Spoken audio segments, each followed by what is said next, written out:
Good evening, everyone. Back at it again with another review, another exception, and another fabulous day. Today, we're going to continue on with this stout season, and I'm going to try to finish up some of my pumpkin beers that I have not finished yet or neglected because I get tired of drinking it.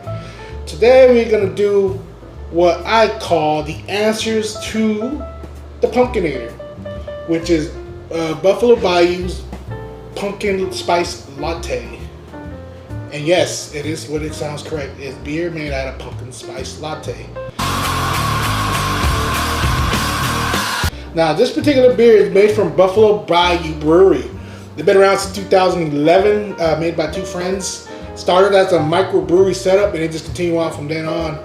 They've gone pretty big over the last 2-3 years, building a restaurant within the facility and owning a bigger building up in the Heights area, down the street from Holler Brewery. They have some good beers, some not so good beers. They do have a lot of year-round beers, like a lot. So you will probably find one that you would like if you just head up there. It's a big area and it has a nice setup. So the setup is pretty unique. It's 3 floors. The top floor has a great view of the city with the skyline and everything like that. And you drink a beer there. And this is their seasonal setup. They got this one and the gingerbread beer that used to come around this time of year. And they've both been good. This will probably be my first time drinking this one. I've never had it before. So let's cut to the chase here.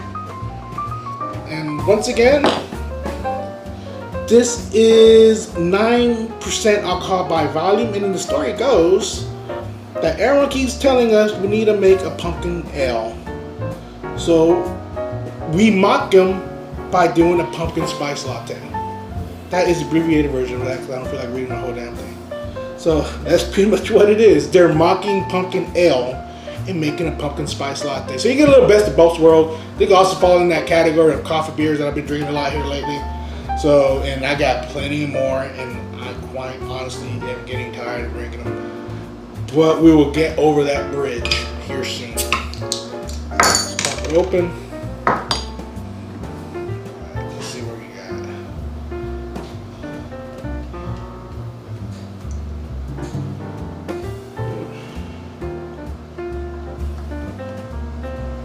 Nice, good sentiment of color there. Looks like any other typical stout that you've seen. But so far, this looks consistent and good. Let's see how it smells. I detect a little bit of the lactose, the pumpkin spice in it. Smell a little bit of it, but let's see how it actually tastes.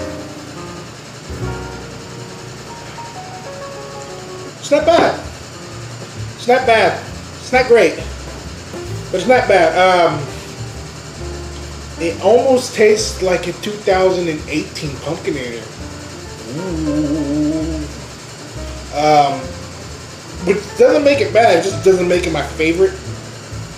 That coffee, if you ever had a pumpkin spice latte, and I'm sure a lot of you people have, especially you girls out there, you get that nice, that weird like lactose aftertaste that gets stuck right here in your throat once you drink it.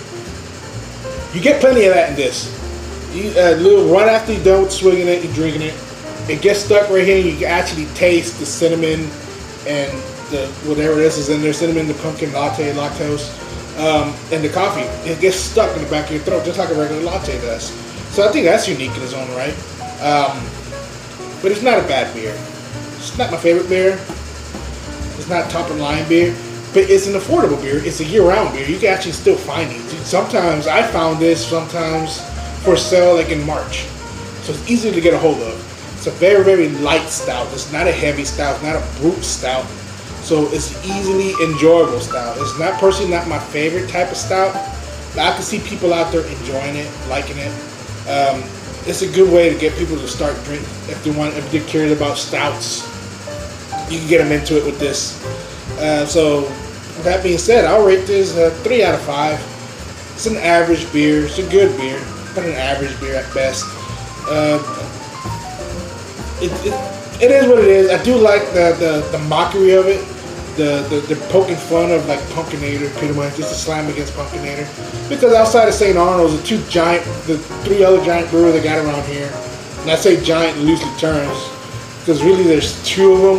Eighth Wonder is a cult following, and they ain't selling out anytime soon. But the two other ones, like juggernauts in this area, at least within that facility, will be St. Arnold's, Carbach, and Buffalo Bayou. Those are the ones that have like a restaurant set up, TVSA, all that shit. And so they're always going to be going head to head and then mocking each other.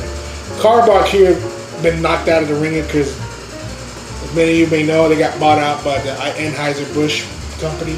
And so they're no longer considered a craft beer anymore. And that's a whole nother rule and statement we could get down on. I could probably make a video later on. But other than that, stick back to the basics. Not a bad beer. It's a good beer. It's an enjoyable beer. Not my favorite beer.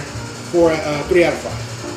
With that being said, my friends, you drink well, drink responsible, drink safe. It's your random drinking guy here saying, adios, motherfuckers.